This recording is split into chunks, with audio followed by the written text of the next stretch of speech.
Welcome to Two's Company, Three's a Podcast, 2C3 Pod or TCTP, depending on what the hashtag is today. We are Newcastle's #1 film, TV and gaming podcast. My name is Dylan, as always, with my co-host Mitchell, and we must be speeding along a British highway and making a god-awful amount of religious references because it's time for TCTP, Olympic Archery Target Practice.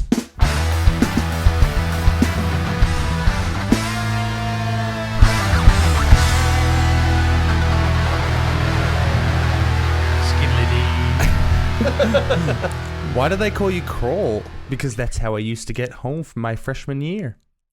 Why do they call you Crawl? Whose nickname in a movie is Crawl? Dude, I don't know. I have no idea what that is. You've stung me again. I have no idea. It's the great Pauly Shore in Son-in-Law, 1993. I know you like to stick with themes, so I should remember that. Exactly. But it's not until you say the thing that I forget that you have a theme every week. Exactly, And then that's I remember, right. By the time the second quote's come and gone, you're like, oh, that's right, from Wednesday, of course. Yeah, but absolutely. It's been so long since Wednesday, everybody, ladies and gentlemen. Really Welcome to has. Two's That is correct. Podcast. It is Friday. Yes, it is Friday. This is Trailer Park and Yarsall Pass, our favourite part of the week. Yes, it is our favourite part of the week. Yes, our favourite for off reason.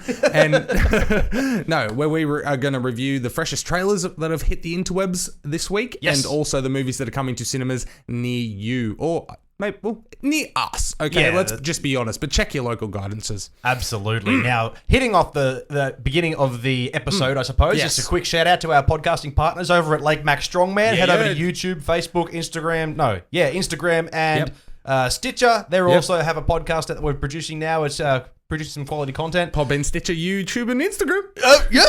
Yeah. But also, if you want to catch up with us, big muscle blowout. Yeah, big. Well, you want to hope there's no big muscle blowouts because that shit is very painful. Big muscle top blowout. Yeah, better, I suppose. Big singlet blowout. I don't know. Okay, I'm trying to work with them here. Okay, right? We're ripping t-shirts anyway. It's time for. Oh, Betty Sue, my cousin Marvel must be time to head on down to the trailer park. Oh, yes, ladies and gentlemen, as we just said in that gibberish, it is trailer park time. Yes. We are going to review with our own little descriptions here all the trailers that have hit the interwebs. But before we do that, what are you doing? Check Facebook, Instagram, and Twitter at 2C3Pod and make sure to subscribe and follow.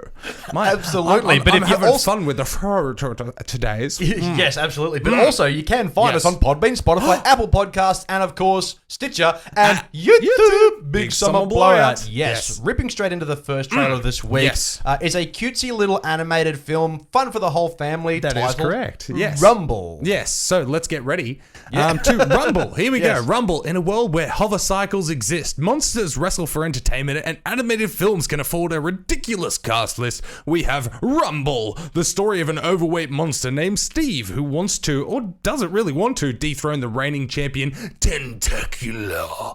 Coming 2021. Yep, so I didn't see this trailer until before recording this episode. Of course. And my immediate assumption and response was, okay, it's another one of these. Yes, because exactly. There's many a monster animated film. Oh, my Lord, yes. Basically targeted to kids, obviously, but it seems like this kind of film with the Dirty Dancing kind of jokes as well. Yeah. Like you definitely know there's going to be some kind of I wouldn't say adult themes, but there's fun for the whole family in this kind of film. Basically, it is expected now that an animated film for kids or for families is always going to have those jokes that just the adults get, but the kids find silly.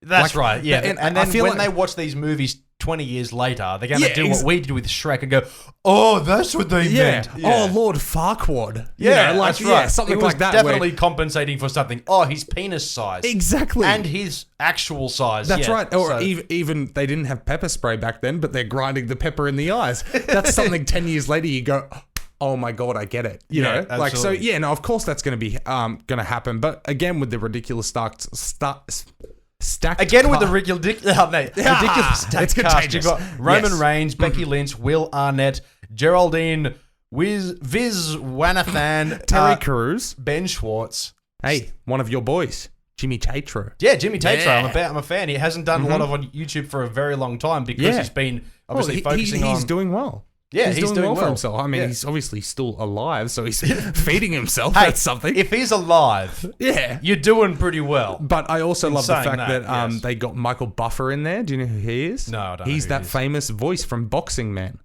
Let's get ready to rumble. Yeah. Michael Buffer. So I love that, man. But a big summer blowout critically. Yeah. I don't know whether it'll be a good film though. I'll still go and see it. I'll still take the kids. Who is the animation studio behind this? Because that can usually determine whether a film, an animated film, tanks or succeeds. Because you got Illumination. Does DreamWorks do How to Train Your Dragon? Yes. Okay, I feel like it was them. They're who did Shrek as well. So they usually hit it out of the park every time. Just like Pixar, just like Illumination. No, sorry. It's Paramount Animation. Animation. So what else has Paramount Animation? I have no idea. I'm sure it'll be fine. Good talk. Oh, they most recently worked on Sonic. Okay, well, there you go. Yeah, of course they did. Yeah. So their animation department. The most recent SpongeBob movie as well. Yes. Mm-hmm. And if you look at the production companies of the film Rumble, WWE Studios, Paramount Animation, exactly. So it definitely has those the wrestling of course. cast as well, which is cool. But this is going to definitely appease to all of the fans of wrestling, young and old, mainly young. It's like this is an fun action film. This is going to rile up kids, and I think it's definitely going to appease that market. Personally, I don't care. Yeah, so I can't really give it a big summer blowout. No, but I imagine it's a big summer blunder for you unless all of a sudden there's a little bubber with you next year. I mean, definitely not going to sing a movie like this. Exactly. But absolutely. Not. All right, do you want to take it away with the next one, Dylan? Absolutely. Now, this is one I am excited for. It's called Candyman. Yes. What was that? I'm excited. In what was being called a spiritual sequel to the cult classic from 1992 comes the highly anticipated Candyman. The story revolves around an artist who becomes inspired by the urban legend of the Candyman, where he says his name 5 times into a mirror. He will materialize and kill you. Shock and or... Oh! One thing for sure is watching this trailer, I have never been more terrified of Destiny's Child in my life. Hopefully I'm not allergic to bees because this is coming locally on the 11th of June. Yes. Now this one I'm very geared up for. Yes. Now there's a few reasons why I'm geared up. Not only is it the fact that it's a sequel to a very popular slasher horror film. It's because, for me personally, it's got, I'll have a look at it at the moment because I always pronounce his name wrong, but the main actor, he was Black Manta in Aquaman. He was also in that really good episode with Anthony Mackie of Black Mirror. Yes. But Take a stab, man. No, I don't know it. I know it's really complex, and I'm going to shoot myself in the foot when Yahya Abdul-Mateen. Yeah, that guy. He's a fantastic actor. No, he is brilliant. And produced by Jordan Peele, who we know is very talented in the horror thriller sort of department. Absolutely. Yeah, the resume he's got now is just growing every almost month. Yeah, absolutely. But the thing is with this, and I know this may come of shock to fucking nobody, I haven't seen Candyman. Yes, no, you have mentioned that in the past, and I haven't seen it for a very long time. It was one of those when I was 12, 13, watched on a VHS at a friend's house, and I was like, God, this is terrifying. I'm not doing it, dude. I'm not doing it. Trying to go to the mirror. But no, I like the fact that this is like, they've said themselves that it's a spiritual sequel where it's a sequel, but it's basically a rebirth.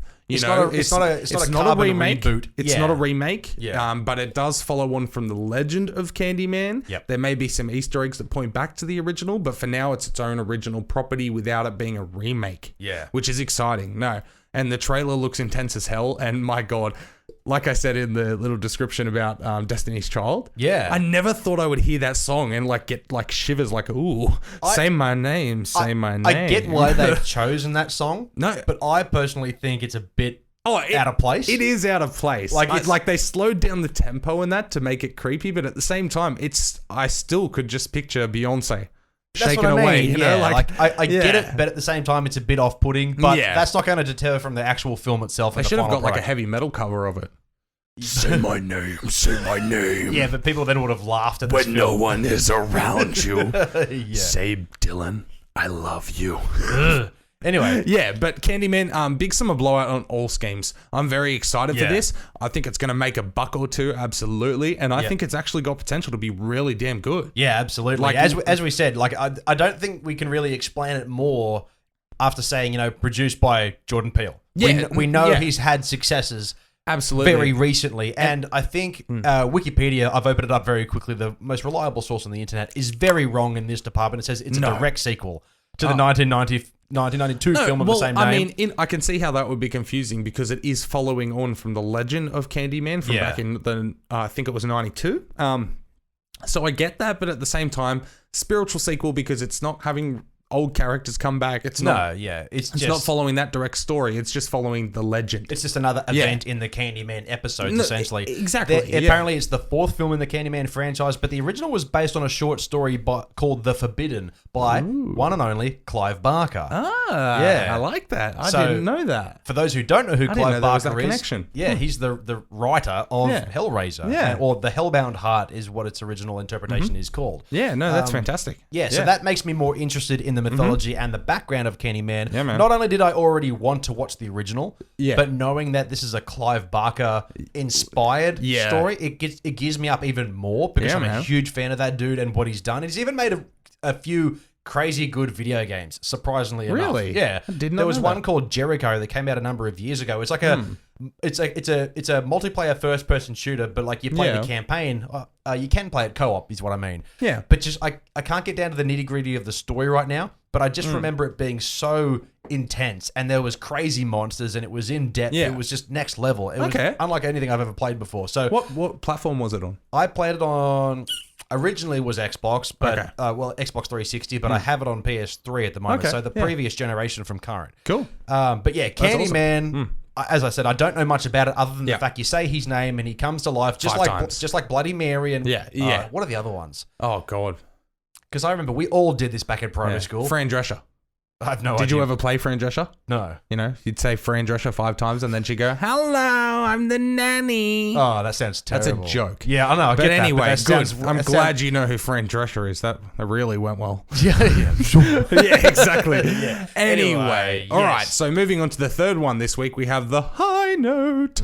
Just what we needed. Another musical, romance, comedy, drama. I'm not sure what genre they're trying to push. I'm not sure what genre they're trying to push. But we follow the story of Grace Davies, a major music superstar, and the chick from 50 Shades of Grey, playing her personal assistant as they embark on a journey to discover themselves or find love or fight the man or fight a man. I don't know. Yeah. If this was a cup of tea, it's not mine. Yeah, absolutely. Coming 8th of May.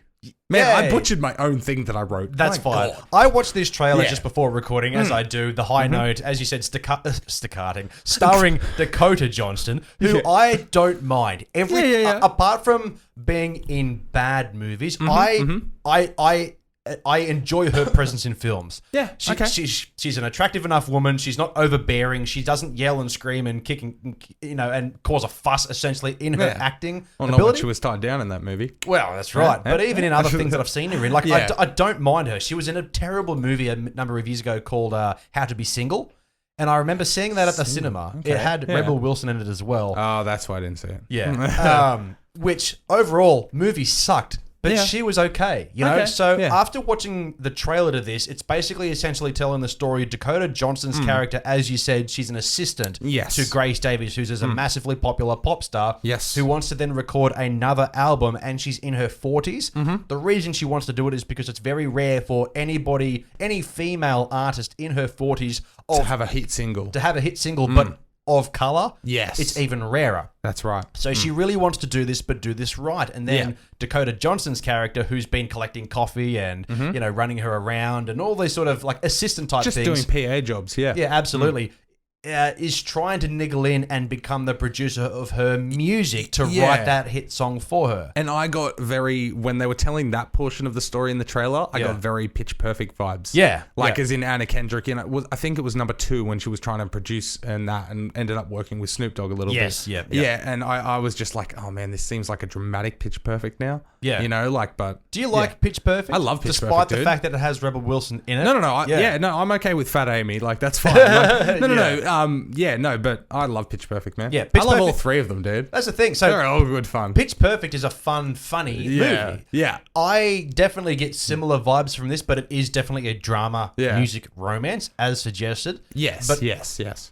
I'm into this kind of shit. That's fair. I don't like the telling of the true story of the artist. I like the guys in the background who are trying to produce the music and getting it out there. Yeah. That's the kind of story I like. So because it's very clear that Dakota Johnson's character in this, she's not trying to be in the limelight. No, she just wants to help her evolve her music to this current generation. And she wants to write the music and producing it. Obviously, it's producing electronically, but these days it's all open game. It doesn't really matter how you do it. Yeah. Don't forget, we've also got Ice Cube in this as well, playing the basically ignorant manager. Well, actually, not only that too, but he is also, from what I can see in the trailer, he's the current music producer. So I didn't get that. I only got manager because he was saying she makes music when I tell her to, or like as in she just needs to settle down now. Yeah. If he was a producer, he would be in the studio. It wouldn't be that prevalent in meetings. Yeah, you know what I mean? Yeah, I feel like he's her agent. Personally. Yeah, probably. You're probably right. I was also eating food when I watched this trailer, so I probably didn't miss that. That was my assumption. He was also her personal chef, if you didn't pick up on that. I didn't pick that up either. No. That's a joke. Okay. Because you were eating food. Yeah. Which I had a personal My God, chef. we are not on the same wavelength. My food would be much better. Anyway, I know that you were like, ugh, when you were reading your description, but for me personally, I think, it's a big summer blowout. No. I'm actually fascinated by this film. That is fine, and that's more than okay. This is why we have like a good mix of like what we like and don't like, because I'm not interested. Yeah, that's cool. So that's fine. You go and see this for Yalsa Pass, bitch. I fucking will. All right, man. Yeah. You want to take it away with the next one? Yeah, let's take it away with the next one while I put my water bottle down. Okay. Yeah, absolutely. After We Collided. The sequel we've all been waiting for. Obviously, we all saw the huge smash hit After, and we've been yearning for this sequel since the moment we all left the theatre after the midnight screening of After on premiere night. Tessa and Harden are back, and they're fucking up a storm. Literally. Based on the hugely popular housewife romance novels of the same name, get your bonus ready because it's coming to the big screen later this year, not specified of a date. Yes, that's right. There was no date at the moment. There was no date? It's just coming 2020. Okay. Yes. After We Collided, off the bat, I'll say this right now. Yeah. Do it. Rubbish. Yeah. No. You're saying it wrong. Rubbish. Thank you very much. Man. Okay, I apologize if this is your cup of tea, but After, I haven't seen it. I don't want to see it. It's literally just two early mid-20-year-old lovers who fuck and fight and fuck and fight. Yeah, that's it. That sounds like the type of lifestyle that I've already succeeded. And I don't want to watch a TV show or a movie that replays those events. Yeah, see, because I just look back and go, this is dumb. Yeah, you were both so dumb. That is so stupid. Just get over it and move on. Yeah, you're so young. You can meet somebody else better much later on. So just move on. I feel like because this is like mid-20-year-olds going through these dramas, this is definitely aimed towards late teenagers. Yeah, late teenagers going, oh, this is what I've got to look forward to. I won't make these mistakes. Yeah, but we look at this and go, you shouldn't be looking forward to this. No. This is like little kids looking at primary school or elementary school in America and go, I can't wait. And you look back and think, there was no way in hell would I ever go back. Exactly. No way in hell would I ever go back to preteen Dylan. Fuck that dude. I mean, he was fine, but like, God, he was miserable. Yeah, no, I get that, man. Yeah, there's been quite a lot of lonely times in my life too. Yeah. But anyway, so After We Collided, let's just big summer blunder, all schemes, pass, but blighted, all of the above. Yeah, I'm glad. I hope this is the only time we talk about this film. Yeah, so do I. I don't think it'll get released in theaters here. That's fine. That's fine with me too. Fine. The other thing as well is I didn't realize that when you wrote in the notes that this is a sequel, I thought you were joking. Nope. That's what I'm saying. I Googled it. I wasn't going to, but I did. Yeah. There's a movie called After. Yeah. Yes, and this is After We Collided with our vagina and dick. Like, I assume that's what they mean because if you watch the trailer to this, they're fucking for half of it. Yeah. They are. And I get that they're appeasing to that kind of audience. You know, women are going to love this just like they loved 50 Shades of Grey because although those movies sucked balls, literally, they still made bank and chicks love it. And listen, if if you're a horny bird and you want to go to the cinema to see that sort of shit because it's not frowned upon in a public place, by all means. Wait, what's not frowned upon? Watching a movie that's sexy, right, not actually touching yourself. No. I was going to say, because somebody got arrested for that Yes, when the last 50 know. Shades came out. Yeah. Flicking the bean in the theater. Yeah. Come on. You don't do that. Just get some popcorn and that. Their fingers will be too salty. It's just not worth it. Hey, but anyway. All right, moving forward, okay, we can just forget about that and hope we never mention After We Collided again. Absolutely. All right, moving on to Charm City Kings, a wild and wacky summertime school holiday comedy classic as a local teenager now named Mouse tries to hang out with the local dirt bike crew, the Midnight Clique. Lol jokes. It's actually a very serious drama about a young boy and the choices he takes on whether he should go down the right or the wrong path. It's still about him wanting to join a dirt bike crew, just more robbery, violence, and thug life than wacky summertime comedy. Yo. Coming April in the US. Yeah. I don't What were mind. your vibes on this? I got those stereotypical young African-American man living on hard times vibes like Yes. we've had in every single trailer park that I think that we've had ever since the inception of trailer park. 100%. But dirt bikes. Yeah. We haven't had dirt bikes in the hood yet. We haven't had dirt bike. I mean, we haven't had them in the hood either. Exactly, Which is yeah. quite fascinating. Although I'm watching this going like, oh, young man, don't do it. That's very dangerous. But Oh, right. the most interesting thing about this film to me, other than the fact that it most likely is probably fine, Yeah. is the fact that it's produced by Jada Pinkett Smith and Will Smith. Oh. Like, okay. Yeah. No. Yeah. Why? Why? Yeah. Why are you doing this? I mean, mean- but at the same time, I did watch the trailer and go, I could tell that I could see this telling a very good story, Yeah. even though it is a story that's been told God knows how many times. But with dirt bikes. With dirt bikes, you say? Yeah. Yeah. Man, seriously, I couldn't believe that. When I first read the description before I watched the trailer, I was like, he's joining a dirt bike crew in the hood? What? Yeah. What is this? And then I watched the trailer and I'm like, damn, they're taking those dirt bikes real serious. Yeah, but not only that, throughout the trailer, you see him then move down, I wouldn't say a life of crime, but he runs into trouble, you know? He smashes a cop's car window with a brick and things like that. Like, he's typical hood rat. Yes. Hoodlum hood rat. Yes. And as we've said, we've seen Where'd these you things get this in the... money? Working? Yeah. No, you didn't. No, definitely not. You stole it off some rich white asshole. Yeah, probably. Listen, speaking of dirt bikes, I know like everything, if you include dirt bikes, it sounds more exciting. Okay. You know what that's true. Sidebarring completely from the theme of this film, you know what I would like? What? Is a like document, or I wouldn't say not a documentary, but like a how do you put it? Like a Rocket Man style film, but for something like Krusty Demons. You know, like hell yeah. Like an autobiographical film. that's about- exactly what I was thinking that Yeah. I could not get to words. An autobiographical film about an action star. Is Yeah. that what you mean? Like, Well, not not an an action action star. star. Sorry, Like, yeah, you know literally what I Krusty mean. Demons or a Nitro stuntman Circus. or something. You're like, Yeah. yeah. What about an Evel Knievel one? That would be story. cool. That story's been buried like for ages. Like that no- story, everybody knows who Evel Knievel is, but we don't know mainly- the man. That's what I mean. What's his like, name? Jim Bob.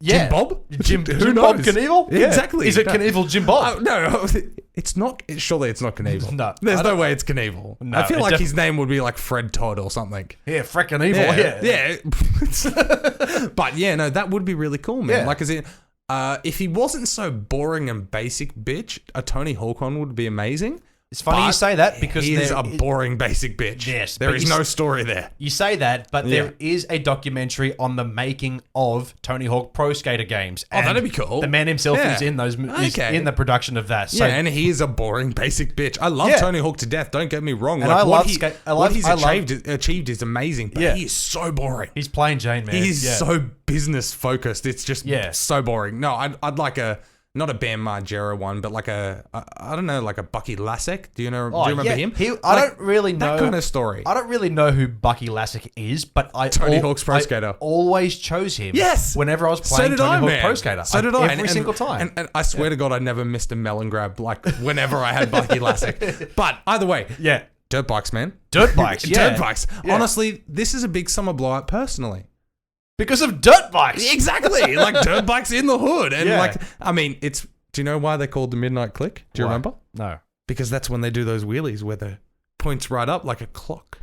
at midnight. Yeah, cool. Wheelies and such. Exactly. Yeah. No, I think this actually looks like a half-decent film. As I said earlier, it It's probably not- is fine, but I won't be seeing it anytime soon. Oh, I don't think I'll have a choice, man. I don't think we'll see this on a service for the next 2 years, you know? Yeah, It's not coming to a theatre near us. But Yeah. either way, yeah, it still caught my attention. Yeah. But, yeah. Look All out right. for the Bucky Lasek documentary soon. Yes, absolutely. Which we'll never get that. I want that, though. Only I we don't know who want that guy is. And Yeah, I don't no. even really know who he is. No, I'm sure there's one random listener who was like, oh, Me too! I get that. Yeah. All right, so Yeah, moving on to all the right. next pile of shit film that's coming out somewhere this decade. Yeah, it's coming. Yeah. This is a telling documentary of it.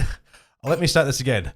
This is telling documentary That is says this all. Wow. How are you getting is? This all... It's late, man. This all-telling documentary is a 2C 3-part original about one man's struggle with a very personal issue. Coming soon. Too soon. But seriously, the film Premature is a hard-hitting love story about a star-crossed lovers who fall quickly into a romance before the summer is over and they go their separate ways. But maybe their love affair is a sign that sacrifices need to be made to stay together. What will happen? And who... Well, fucking hell. What will happen and who will do what? Find out on the internet now. This is why I try and sneak in reading these descriptions. I know, and I don't want you to, but then every time you butcher one like that, I'm like, man, maybe I should just let him read it and he can fake a reaction instead of laughing. And Yeah. seriously, I didn't know that you were going to... It's called Premature. Yeah. This all-telling documentary is a 2C 3-part original about one man's struggle with a very personal issue. Coming soon. Coming too soon. See, that's how he wanted me to read it. Exactly. In my head, I'm like, this is hilarious. This is going to be a great line. And then you're like, this is all. This is telling. This is, And by the time you finally got it out, I'm like, people forgot the name of the movie. The joke is dead. Hey, I thought you were going to go full hog in this whole script. No. But, you turned halfway through and actually gave a proper description of the film. Yes, I did. That's Yeah. right. Because I still care about the listeners, not realizing that we didn't make a documentary about your premature, our premature. All right. But anyway, Premature. This is the one where you confessed to me you didn't finish the trailer. Yes. And you didn't miss anything. I'm sure I did. This is, as said in the description, it's just two people who meet on a whim over one summer, and she's about to go off to university and that, and they fall in love quickly, but they're about to go their separate ways. And then she says, I want to stay with you instead of going to school. And he's like, you're wasting it all, bitch, and pushes her out the door. And she's like, oh, I just want to be with you. It means not sacrificing enough for you. And he's like, we just met. Did that actually happen? And then they, yeah. Oh, okay. No, he literally actually at one stage like pushed her out a doorway and slammed it in her face, and I was like, okay, that you kind of like touched her a bit hard there, mate. You want to back off? Are we watching A Fall from Grace again? Oh, pretty.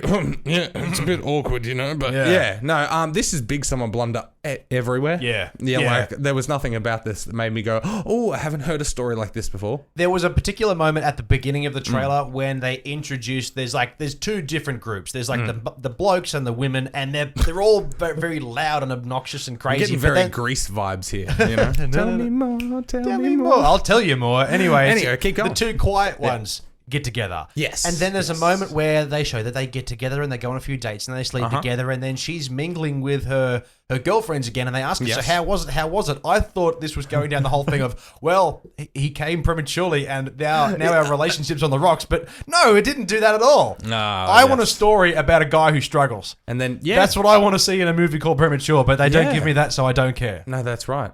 Yeah. And then she could slander him everywhere, and then he would be like, "Come on, it was just one time. Okay, it was a few times, but come on." Yeah. But anyway, big summer blunder, man. There's nothing about this that I'm going to move on from this one. Let's get to the next one. We probably should have done it sooner, you know. Yeah, been a bit more premature about it. Anyway, that was the best thing about that trailer. Yeah. Anyway, The Painted Bird. All right, the last one, The Painted Bird. As the cinematic world is expanding and foreign films are being recognized critically with their Western counterparts, we have what appears to be another brilliant foreign film on our hands. Filmed entirely in black and white, The Painted Bird follows a young Jewish boy as he seeks refuge from World War II across Eastern Europe. At an almost 3-hour runtime, this film definitely won't be for everyone, but having done the festival circuit, it has earned itself an international release starting in the UK in March and the US in April, hopefully Australia soon. Yes, absolutely. No jokes in that one, ladies and gentlemen. All serious here. Yeah, so this is definitely your double wide? Yeah. Yeah, big time. Jesus Christ, man. Like, as in this trailer, check it out right now, ladies and gentlemen. Check out The Painted Bird. Look it up. And if you're a fan of foreign films, good storytelling, black and white, which is a underutilized feature in today's cinema, and war films, this is all for you. Yeah, you checked all those boxes. And I think majority of the world's tune on foreign films, essentially the Western civilization's tune on foreign films, has been twisted recently. Yeah, especially exactly. with the success of Parasite. Now, foreign films are nothing to be afraid of, and a lot of them are magnificent. This is showing that one more is on the horizon that is going to captivate a lot of people who speak English. But there are American actors, well, actually not solely American, but Western actors, popular actors in this film. But before we get into who's actually in the film, I do want to say that it is based on a 1965 novel. Oh, I like which that. is, describes World War II seen by the boy, as you mentioned. Yes, the young Jewish boy seeking refuge. Yep. Yes, throughout this trailer, this young man goes through a hell of a lot. Not only is it telling the story of a kid who went through a hell of a lot, but so did that actor, in the filming of the making of this film. Oh, man, there's some scenes in there that I feel like will be very uncomfortable. Yeah. Well, that's I guess the intention. Oh, absolutely. Of course. With a film like this. So yes, The Painted Bird. Let's have a look at the cast list. That was very exciting to me. So obviously there's going to be names on here that nobody knows, so I'm not going to read those ones out. But I will say a few standouts. Yeah, there's Stellan Skarsgård. Yes. Udo Kier, if anybody's familiar with him. Harvey Keitel and Barry Pepper. Yes. Barry Pepper. That's the one. Barry Pepper is the guy who's in every film you've seen, but you never remember his name. Exactly. As soon as you see his face, you're like, I know him. Yeah. What from? Yeah. Well, the most recent film that we saw him in was Crawl. Yes. He was the father. He was great in that film. 100%. But the film that this film resembles with his character from the trailer, he's holding a rifle. It looks like he's playing the same character that he played essentially in Saving Private Ryan. And he's done it before. He'll do it again, and it'll be great. Absolutely, man. Yeah, so the country that this film is being produced from is Czech Republic, Slovakia, and Ukraine. Yeah, I love that. Yeah, Eastern European, man. Yeah, there's something about Eastern Europeans that don't have the same way of life and rules of living that the Western world do. No, that's right. Which means they get away with a lot more irreverent style. I was going to say that definitely comes across in their filmmaking as well, because it seems like they are a lot more casual with taking a chance on particular things in films, like pushing those boundaries, but still pushing the boundaries to a commercial standard. If that makes sense, you know. Yeah. It's not a commercial film, but have you ever seen a Serbian film? No, but I do want to see it. Oh, man. I might still have it on one of my old hard drives. Okay, yeah. Dude, that is an uncomfortable watch. So you compare that to, say, here we go, down the rabbit hole. Yeah, let's do it. You compare that to something like Human Centipede 2? Worse. Worse is in the similar themes, but worse? Worse themes. Ugh. Yeah, no, it's intense. Like, I'll be brutally honest, I think it goes for about 90 minutes. Yeah. I probably sat there for about half an hour, like, skimming through portions because... You couldn't watch it. It gets uncomfortable, man. Is it ridiculous to the point where this is just dumb, or is it still a good film that deserves a watch? It tells a very intense story, but it's a story that I definitely think this is the only way it could have been told. Okay. Like, isn't that based on a true film? Not a true story? If it is, that is the most fucked up story ever. From what I think I know about it, but you can correct me if I'm wrong. We're talking about a Serbian film right now. A Painted Bird, big summer blowout all round. Please, a local theatre, please get this. I would love to come and see it. I really want to get back into foreign film this year, so please, A Painted Bird, check out the trailer. It's amazing. All right, a Serbian film. Yeah, so it's a guy who is... He's essentially forced to make snuff films against his will, or does he kind of know? Not so much. All right, so a very brief premise. A guy who used to be an adult film star. Yep. He retired because he's got his family now. He's got a young boy who was about 7 or 8, and then his wife. He retires from it. And then he gets kidnapped, and they're like, hey, make one more film. Oh, no, he gets told, hey, make one more film, big payday, come and make this one. It's a new type of adult film. Yep. Come and make it, you'll get a payday, and then we'll leave you alone. Okay. And then a semi-retired porn star. Yes, there you exactly. Go. Okay. Yeah, and he gets forced into some horrendous things because these types of this new adult film genre involves a lot of necrophilia, and there is some snuff in it. Yeah. Actually, some very brutal snuff in it. But then there is some... oh, man, I don't even want to say it. Incest. It's bringing back repressed memories of watching a film. Yeah. Like, I'm picturing... oh, man, like... I apologize to any listener who gets offended by this, but the most uncomfortable scene in the whole thing... Yep. Newborn porn. Oh, fuck off. Yeah, there's a scene, man. Oh, man, yeah. Why did I have to bring that up? Yeah. So a Serbian film, if you've seen it, you understand why I'm hesitant about this. I like challenging myself with film, but like they don't show everything, but there's enough. Yeah, but we're the kind of people that go like sounds. We're the kind of people that go like, it's just a film. We can push through this. But then there's some things where, like, I like it when films cross a line, but I think everybody has a line, no matter what you're into. No matter what you're into. Gary Tunnicliffe, the writer and director and star of Hellraiser Judgment, the most recent one, posted an image on his Instagram yesterday of, what's his name? I can't remember the guy who played Pinhead in that film. I commented on it saying, like, after a recent binge of all the Hellraiser catch-up films, this was the first film to ever make me physically gag. This film is a work of art, and he liked my comment. Oh, that's cool. So I have a feeling that a Serbian film is definitely going to... It's not even going to come... Like, Hellraiser Judgment's not going to come close to a film like this. It's definitely one of those films that is in... It's not... Okay, I don't want to say this in a way that entraps people, but it's a film you can watch without... Don't feel judged for watching something like this. Okay, because that's another thing. Like, imagine... It's a film at the end of the day. Yeah. Okay, this isn't actual that or actual that. It is a film at the end of the day. And this is obviously created by a guy who definitely really wanted to cross every boundary possible. And he did. Like, as in, I said that, but there's still, off the top of my head, there's another 3 scenes I can think of that are not at that level, but they are just like crossing other levels. Jesus Christ. Yeah, exactly. Okay. But anyway, that will do Trailer Park. I was about to say we're about to move into the most depressing part of the week, but I think we definitely we've already. Hey, for once, the music's going to be a pick me up. Let's get into that, shall we? Yeah, let's pick us up. Oh, all right. It's time for Yas or Pass. Excited or blinded. We're going to buy tearaway clothes one day and just... Okay, we're not. Never mind. That's right, ladies and gentlemen. It is time for Yas or Pass, Excited or Blinded. One of our favorite parts of the week because we look at the films coming to theaters locally for us this weekend. Yep. And check your local guidances around the world. Absolutely. Yeah. This is a segment where we usually talk about the films that are coming out, and we usually decide whether we're going to go see one, what we may be reviewing next week in Wednesday's episode, that's exciting. or we just rip it to shreds if we don't like the idea of it. But first of all, first on the cards is a film called The Big Trip. Yes. Hold the phone, ladies and gentlemen. Am I saying this correctly? Yes, that is correct. The man, the myth, the legend, that is Paulie fucking Shaw. Yes, that is correct. The man, the myth, the legend, Paulie fucking Shaw is back on the big screen, baby. It's an animated feature. But still, he's back and ready to squeeze all the juice. Oh, man, you said that so wrong. Yeah. Just that last portion. He's ready to squeeze all that juice. Oh, yeah. Yeah, that's right, ladies and gentlemen. That's why I've had my quote this week being Paulie Shaw to fuck you over. Okay. Because The Big Trip is an animated feature, so he's not actually back on the big screen per se. Yeah. But...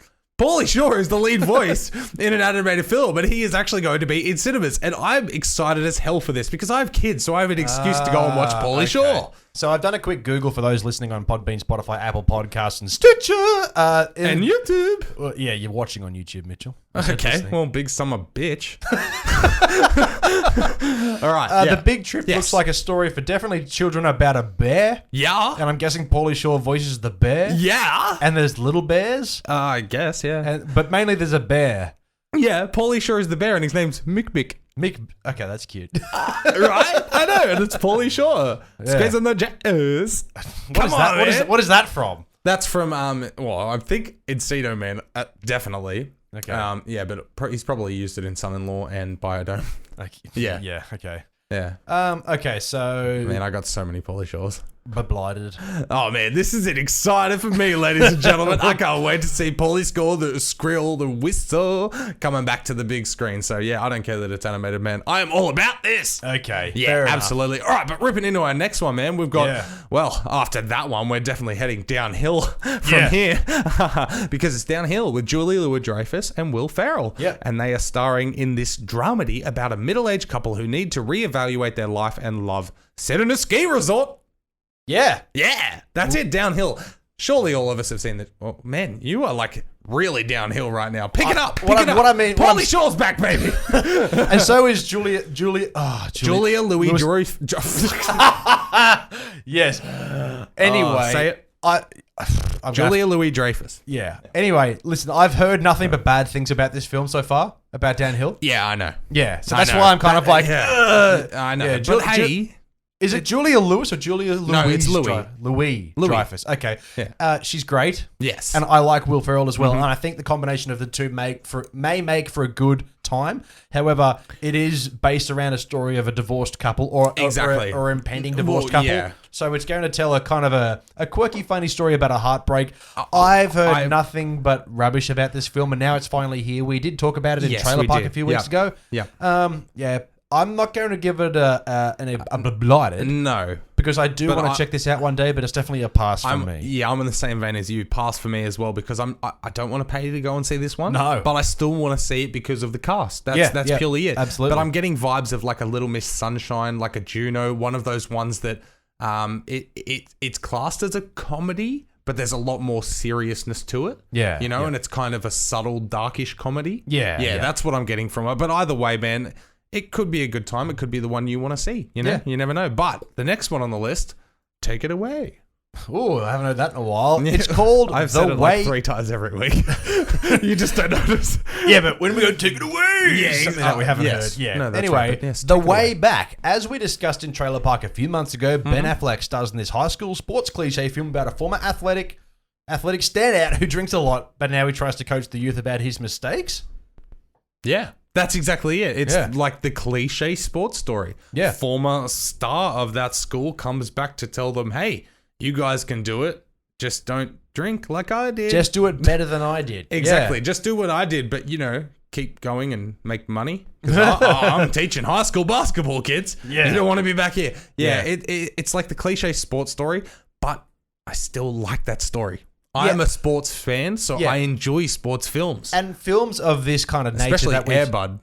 Air Bud? You seen Air Bud? Nope. That's about a Labrador, man. Okay. Plays football, man. Oh, it's fantastic. Touchdown, Air Bud. Nope. Okay. Nope. Anyway, listen, I've seen films that are in this nature as well. There's been many of them. Yeah, of course. There was one many years ago. Do you remember the Titans? I gotcha. A split second there. Is that the one that I'm thinking of? That doesn't star The Rock, does it? No. Which one stars? There's a Gridiron movie where he's the coach. There's another one with the coach. He's the coach. Yeah. There's also one with Sandra Bullock as the coach. I can't. Oh no, that's Blindside. The Blind Side. Yeah, The Blind Side. Yeah. That's a fantastic film. Forrest Whitaker also plays the coach in a film like this about. Oh man. All I can think of right now is Prince of Africa. All I can think of is Gridiron films. Yeah. I can't really think of Gridiron Gang. Gridiron Gang. Is that it? That's the one. Okay. Yeah. Oh, thank God he said Gridiron. Yeah. I don't think they call it Gridiron in America at all, do they? It's just No. That's what the sport is, but because the NFL is like the conglomerate that runs that sport, National Football everyone just League. refers to it as NFL. Okay. In a general sense of the sport. Yeah. But it is technically called Gridiron. Yeah. Either way, I'm going to give us a pass as well. It's not a very exciting week for me this week. No, that's actually, shit. I just realized we've only got 2 more to go and one of them is impossible. So, well, 2 of them basically. But The Way Back, I'm going to give it a yas just purely because I do want to see this film, but at the same time, I know my expectations are down here. Yeah. It'll have to be a very good, Affleck and we all performance, know, listen, Ben Affleck is good. Yeah. He's good in everything he's in. It's just sometimes he's not in the best movies. Yeah. So, I'm sure he'll be fine. I thought you were going to say moods then, and I'm like, you can totally tell when he hates a role. Yeah, you can definitely... See, that shouldn't... an actor's opinion of the role he's playing shouldn't reflect in the exactly. the film but itself. Sometimes I swear I've watched him before and gone, you fucking hate yourself right now, don't you? Yeah. You really do. Yeah. He's not one of those actors that I get lost in the action and the character in the acting. You see Ben Affleck. Exactly. You see Ben Affleck, then you moody prick. Yeah. You money making bastard. You definitely I still love you. Terrible tattoo on your back, man. Why did you do that? Have you seen it? No, I haven't. Google it right now. Okay. Everybody, including Mitchell, Ben Affleck back tattoo. All right. If you've ever seen a bad tattoo, this will top it. And I'll give you a few seconds. Yeah. Okay. It's absolute rubbish, man. Ben Affleck. What the fuck is that? Is that a phoenix? I believe it's a phoenix. Dragon? Yeah. What is that? That's so bad. Yeah, and that's all over his back, man. That's like... Oh, man. I mean, coming from a guy with this on his throat, Jesus Christ, that is a bad choice. Yeah, that is but imagine what you have on your throat, but stretched out over your entire back. Yeah, and not like your upper back, and your entire back. Yeah, but also make it stupid colors. Yeah, like it's color. Oh man, it looks cheap. And why would you do that? That literally looks like a biker from the who's got a needle sticking out of his arms tattoo. Yeah, like and from a guy. Does he have mum on his arm as well? Fucking hell! From a guy who plays like certain characters, a lot of characters who sometimes are shirtless, like Batman, for example. But not only that, he usually plays a fairly clean cut kind of guy. He doesn't play criminals or shirtless baddies often, but I see through the t-shirt. You know, whenever he's playing like an accountant or like an office clerk or whatever, I see that tattoo and I think, man, you're not tough. No. Like, in Triple Frontier, he was great in that film, but I'm looking at him going, man, you're a big softy. Yeah. No, absolutely. Yeah. I can't stop looking at it. It's mesmerizingly mesmerizing. Anyway, moving on to the next film. You can take this one away. Yeah, absolutely. We have Dark Waters. Now, I put this one in here because locally it's not playing this weekend, but at Avoca Beach Picture Theatre it is, which is on the Central Coast. Absolutely. Shout out. We will be coming and claiming those tickets soon. Anyway, all right. Just a reminder. Yes, exactly. Yes. Make sure we clip this and tag them. I totally forgot this film existed because it came out in America so long ago. Yep. But we see Mark Ruffalo star as an attorney fighting against the government for a small town and the pollution they have in their water supply.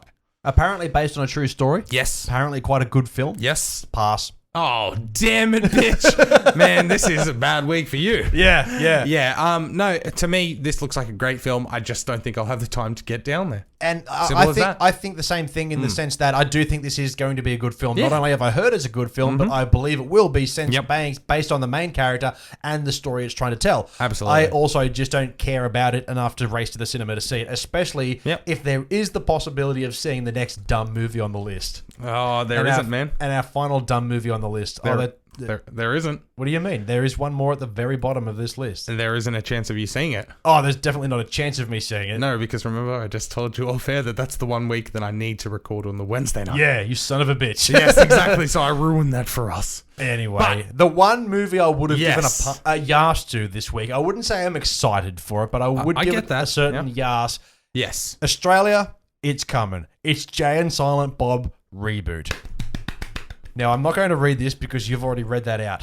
Yes, no, exactly. But yeah. What you've written in the notes is a reminder to yourself, isn't it? Absolutely. Okay, so the next bit. Kevin Smith and approximately 216 major celebrity cameos make up this sequel to the 2001 film Jay and Silent Bob Strike Back. Look at you go. Not even a pause. Good job. Absolutely. I've seen clips of this film and it's a hit and a miss, apparently. A lot of people love it. A lot of people hate it. A lot of people don't really care. But what I find interesting is that Kevin Smith, the guy who's somehow managed to still make film of any capacity, has got actors like Ben Affleck and most importantly Chris Hemsworth, yes, but most importantly Jason Lee, to have an amazing dialogue about the MCU movies and how he comes so hard when he's watching those films. There's a particular scene where he's talking about that, and it's magnificent. He's always been fantastic at those types of dialogue back and forth. Yeah. Do you remember Clerks 2 with talking about Lord of the Rings? Yeah. And it's like three people walk into a fucking volcano. The first I fucking love that. I love Clerks. His stretched dialogue about pop culture.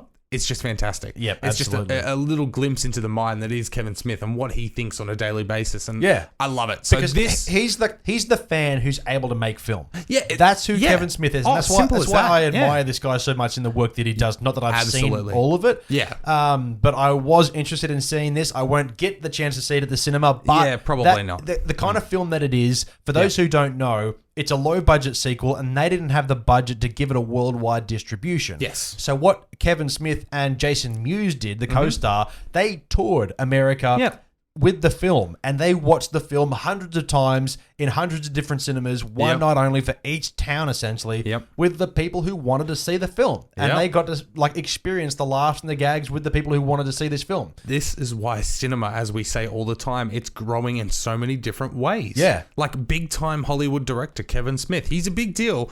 Just couldn't get distribution for this particular film that he wanted to make, so he took it himself across the country. Like he is a big deal, but he's not that big of a deal. No. And that's why. But at the same time, he still probably lives in a $5 million mansion. Oh, absolutely. Like he still isn't in debt. His daughter, he's making Harley money. Quinn, Harley Quinn is a star in this film.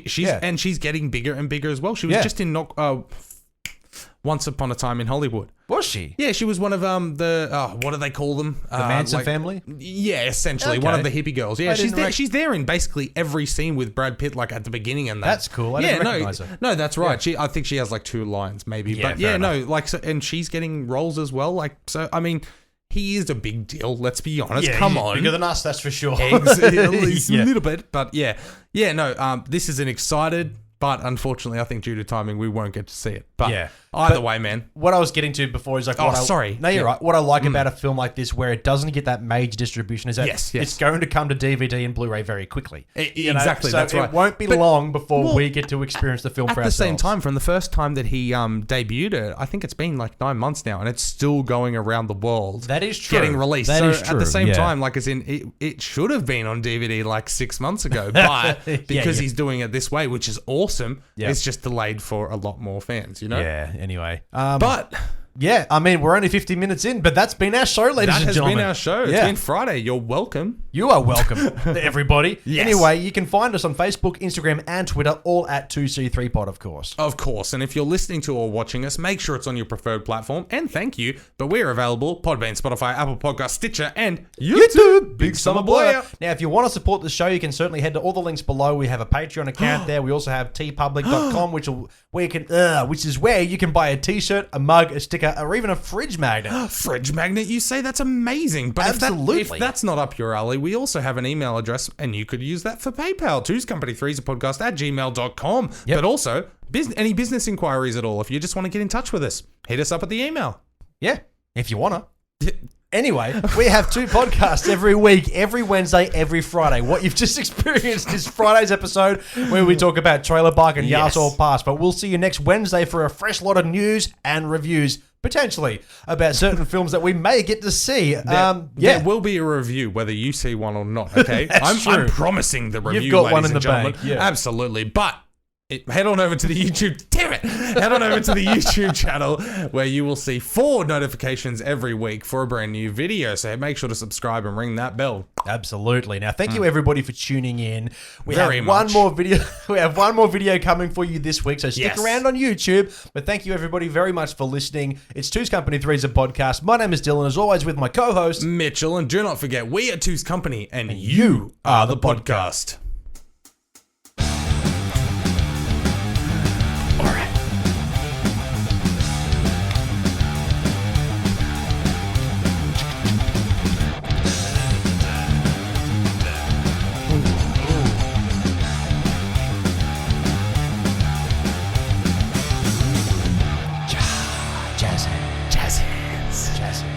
I'm still getting used to this microphone, hey. I'm loving it. Yeah, you loving it? You just look cooler. Yeah, but does it sound better? I'm not sure. Like, I don't know. Maybe hit us up, twoscompany3podcast@gmail.com and let us know. I can't work it out. Anyway, right, ladies and gentlemen, it's the last trivia question for the week. Dylan and I do this at the end of each episode, so make sure. Thank you for sticking around to the end. Will you retain your lead? Let's have a look. In The Godfather. Okay. Who plays Michael Corleone? Who was in The Godfather that I know? That's the question. So there was obviously Marlon Brando who played The Godfather, but the only other actor from that franchise that I'm familiar with is Al Pacino. So what's your guess? Al Pacino. Damn it. Yes! Damn it! Excellent. You lucky bastard. Thanks for tuning into that video by Two's Company, Three's a Podcast. Don't be sad though, there's plenty more where that came from. Another cheeky video right there. Maybe even hit that subscribe button and ring that bell. Or, if you don't like our faces, check us out on Podbean, Spotify, Apple Podcasts, or YouTube.